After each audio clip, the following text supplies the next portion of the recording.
Pessoal, sou a Thaís, você está no Tempo Próprio. Aí a gente vai lançar um novo formato, o Tempo Próprio Responde.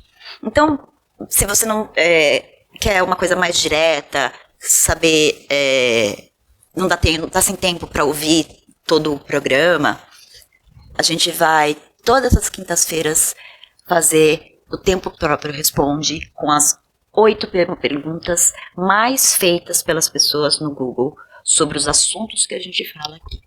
Então, hoje, a Dani vai responder as 8 perguntas mais frequentes para o Google sobre fenomenologia existencial, exceto o que é fenomenologia existencial, porque essa resposta vai estar no nosso programa de terça-feira, em que a gente fala com maior riqueza de detalhes. Então agora, as 8 perguntas mais frequentes acerca do tema fenomenologia existencial.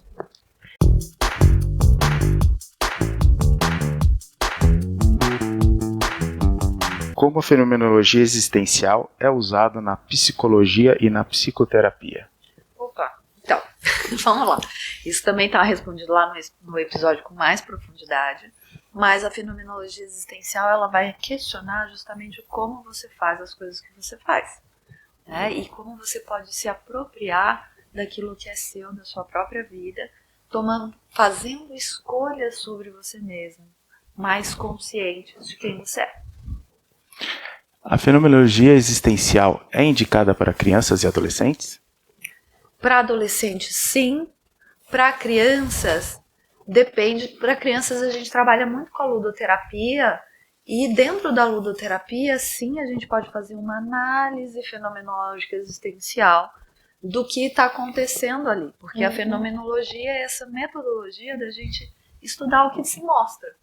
Então, sim, a gente pode trabalhar tanto com crianças quanto adolescentes. Eu acredito que dentro das crianças a gente pode usar a ludoterapia de uma forma lúdica, mas que as crianças desenvolvam a autopercepção. Exatamente. Então, a gente trabalha, inclusive, com os temas, né? Seria uma forma de introdução, né? De uma forma, né? Acho que é um contínuo, né? Assim, da infância para a adolescência na vida adulta.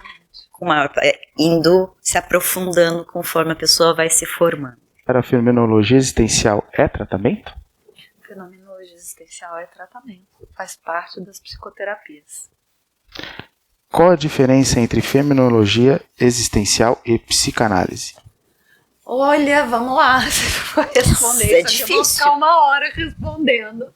Essa é difícil. Mas eu vou dar uma resposta geral dentro da psicologia. Okay? A psicologia ela tem muitas abordagens. Eu já nem sei mais em quantas são, tá? Tinha uma época que era 300 e tantas, 400 e tantas abordagens dentro da psicologia. Então é bastante coisa.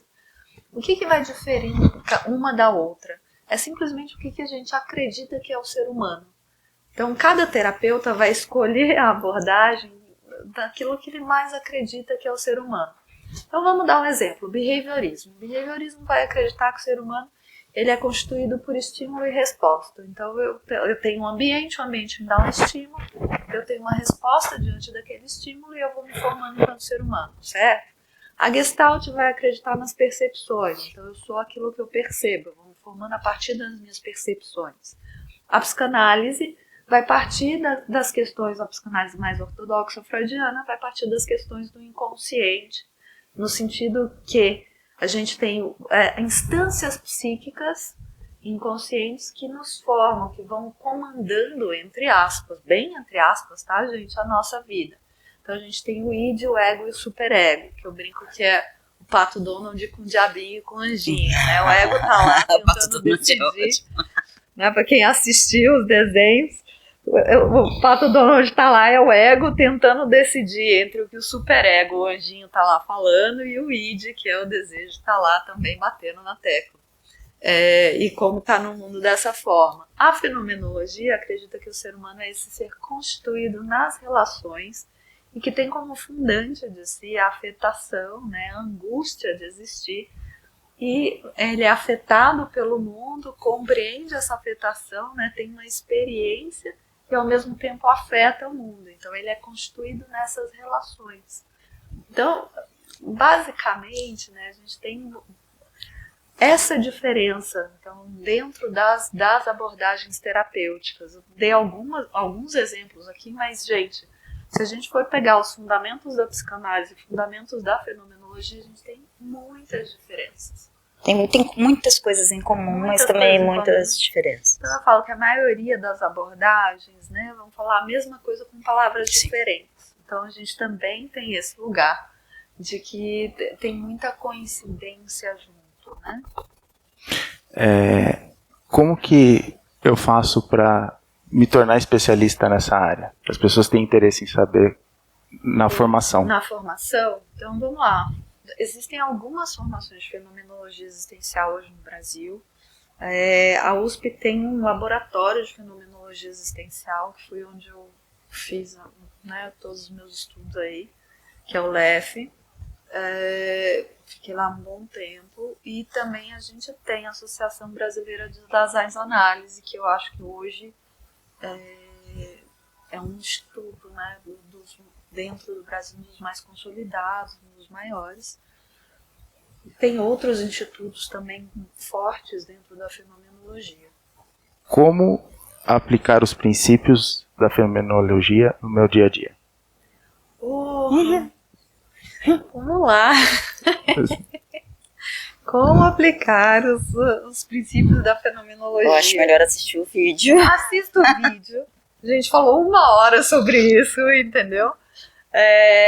Porque tem vários princípios dentro da fenomenologia e várias maneiras, mas eu acho que a principal delas é se perguntar como você vive, né? Como você tem vivido a sua vida, se questionar sobre a sua própria existência. A fenomenologia existencial é uma ciência ou é filosófica?